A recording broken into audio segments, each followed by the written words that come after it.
I'm Sal Sankata, and welcome to the June Q&A. So let's get right into it. First question from Josh Fisher. How can you differentiate and grow your brand using baby photography in addition to your public and social media focusing on weddings? So Josh, all I can do is speak to my particular business. The way we have grown baby photography here at the studio is very limited. What we've done is we've grown it by just offering it to our existing clients. And this is very important. There's a strategy to it. So I want to make sure everybody's following along. I don't want to be known as a baby photographer, and it's nothing against baby photography. In fact, if you're really good and there's a niche there where you find a unique value add, unique value proposition, you're going to be very successful. However, if you're just sitting kids down on a white background, wrapping them the same way every other photographer wraps them, what's the difference between you and everyone else? And so for us, I don't want to have clients like that coming in where they have no idea how our studio works, how expensive we are, what the process is. They're used to going to the mall to get pictures. Now suddenly we're expecting them to come back in and pick pictures and spend $1,000. Can it happen? Of course it can, but it's not based on the foundation of our studio. That's not how we grew this business. Instead, what we do is we work hard through programs like Client for Life, which we've spoken about many a times, where our clients after their wedding continue to come back to us through the many phases of life. Those are much easier ways to grow your baby business because these are clients that know how expensive you are and know what to expect when they come and work with you. That's how we have done it. Next question comes to us from Josh Astor. I could really use an assistant for these newborn sessions. I've had a mom help me for safety reasons, but I would like to have a consistent help for newborn portraits. Any suggestions on finding, locating assistants? Also, how to compensate for that? Josh, to me, this can start as an hourly position, without a doubt. Maybe just that, an assistant, a photographer's assistant. But then you also have to find a way to use them in other parts of your business. Why not hire somebody that's going to help you on photo shoots, but then also help you prepare gear, help you wrap packages, help you deliver final product to your clients, help you handle client meetings, maybe even sales presentations. That's how we started. And it started as an hourly position, and then that gravitated into a salaried position. So good question. Next one comes to us from Jenny. What do you do when baby is just not into sleeping? I recently did a shoot where baby would not sleep or lay for any posed image. We turned the session into a lifestyle session, but it was not really my best session as the family home wasn't picturesque and dad really wasn't into it. Jenny, welcome to my world. It seems like whenever I get a baby and I'm trying to do something with newborns and get them to sleep, they don't sleep. And I'm starting to wonder, I think I'm onto it. Those other baby photographers, I think they're drugging the babies. That's where I really think it comes down to. I have no idea. We try things like heating blankets. Obviously, you want to make sure it's extremely warm, and then you want to coordinate with the parents to make sure it is at or around their nap time after they've fed the baby. That being said, what do you do when they just won't cooperate? For me, here's how we deal with this.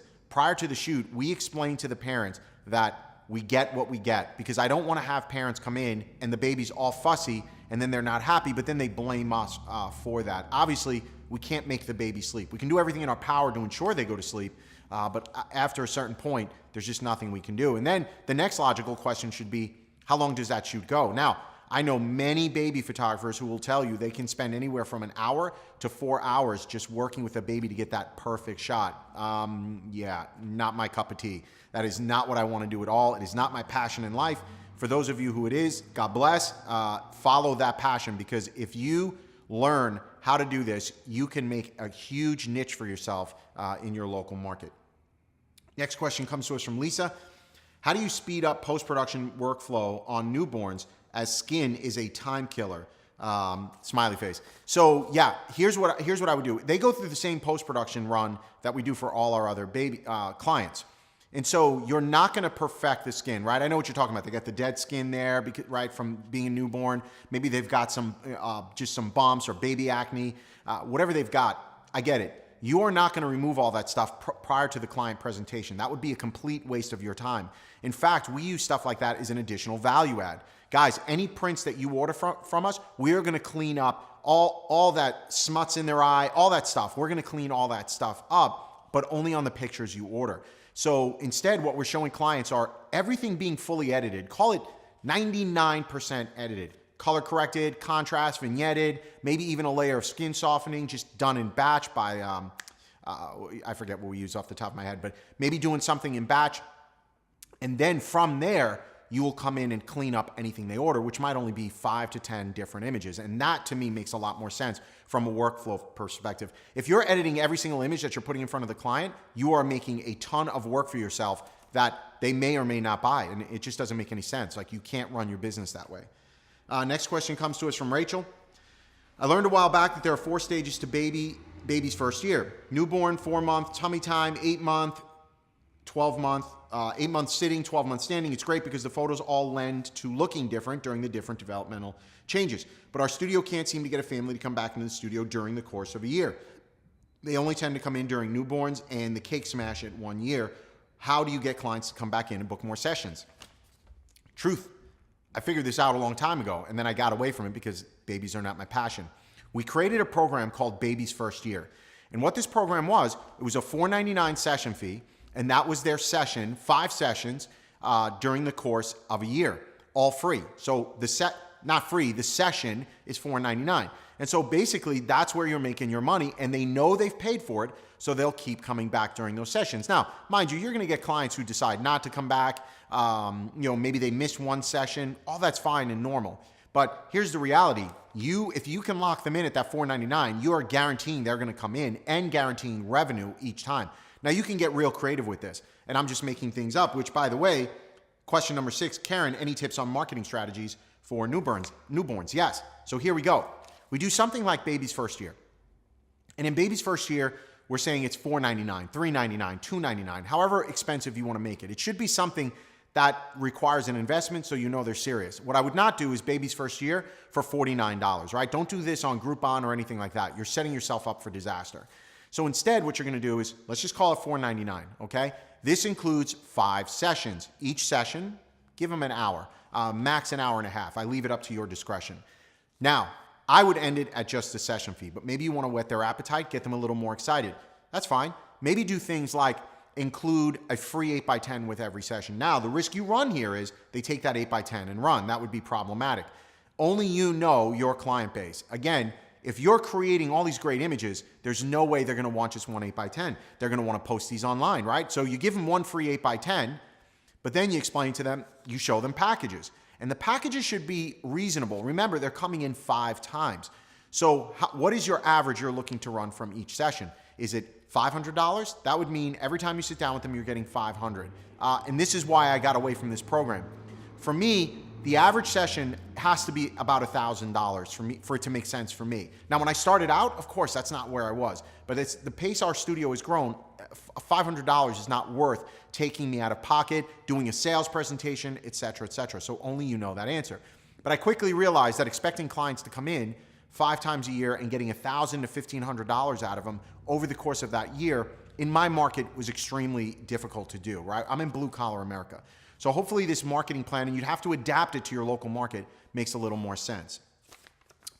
Next question comes to us from Ashley. How do you use the pro photo lighting on babies? Also, what can you do to set your images apart from all the other baby photographers in the area? Sometimes I'm scrolling through Facebook and I can't tell if it's my image or anybody else's. Wow, Ashley, talk about insight into the world we live in. I say this to photographers all the time. What makes your look different than anyone else's? And I actually talked about this in my article, How I Got the Shot, because we used a 5-light setup for Ben to allow the lighting on him to look different than anybody else. And we leaked a few photos to his parents' page, and their friends and family went crazy for these images. And the reason was it looked so different than anything else that they'd ever seen out there. And it was the lighting that did that. That's the key to understanding this is a great backdrop is a great backdrop is a great backdrop. A white backdrop is a white backdrop. A fake fire hydrant, a fake tub is a fake tub. What are you going to do to look different? And so, when it comes to using pro photo lighting in general, especially if the baby's running all over the place, it becomes really difficult. So you've got to find a way to create this kind of environment and maybe have an assistant that's running around with a beauty dish. I mean, imagine lighting a 1-year-old with a beauty dish and getting them to sit and maybe move around, and now it's lifestyle. What about creating a mix of things? Why would every photo shoot be in studio?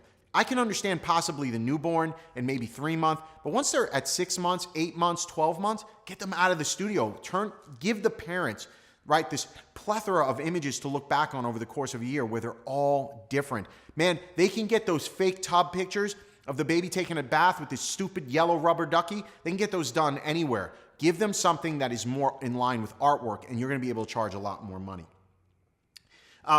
Next question comes to Shoei, and I kind of answered this in the previous one. How do you work with babies that are crawling and unable to sit still? I just had a session, and I didn't get what I had hoped to get. Shoei, turn that into a lifestyle session and embrace what it is the kid is giving you. We cannot make our subjects, if you will, give us more than they're willing to give us. If the kid is in a bad mood, he's in a bad mood. I mean, we can try our best to have fun with them, tickle them, laugh with them, squeeze a little rubber ducky.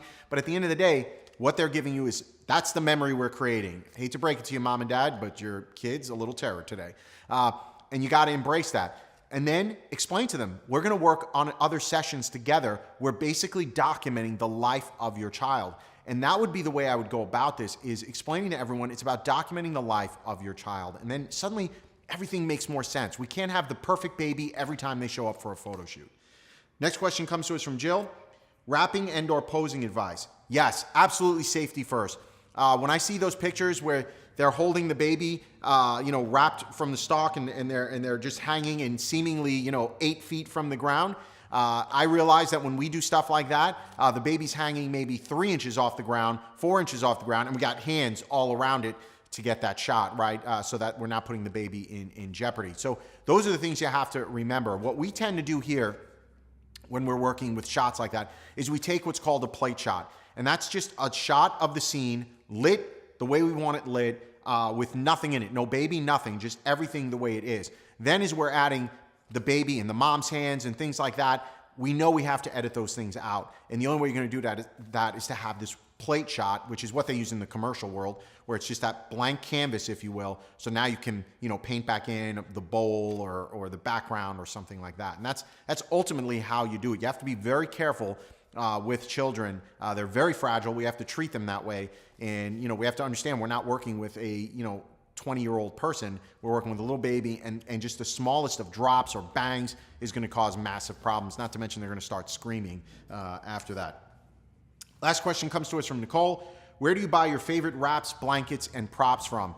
For us, we get a lot of our stuff from Etsy, believe it or not. And so get out on Etsy. That's our #1 place. If you're looking at doing baby wraps and they've got all these colors, you can get colored cheesecloths. That's what they are. And there's a ton of stuff out on Etsy to do really, really cool stuff. Headpieces, you name it. If it's arts and crafts, it's out there on Etsy. So all great questions this month, guys. Stay tuned. Pay attention on Behind the Shutter on our Facebook page. If you've got questions, we'll post an announcement there for next month's questions, which is our anniversary edition, by the way. So we're very excited, our 3-year anniversary. Once again, as always, thank you for your questions. Thank you for reading, and thank you for believing in Shutter Magazine.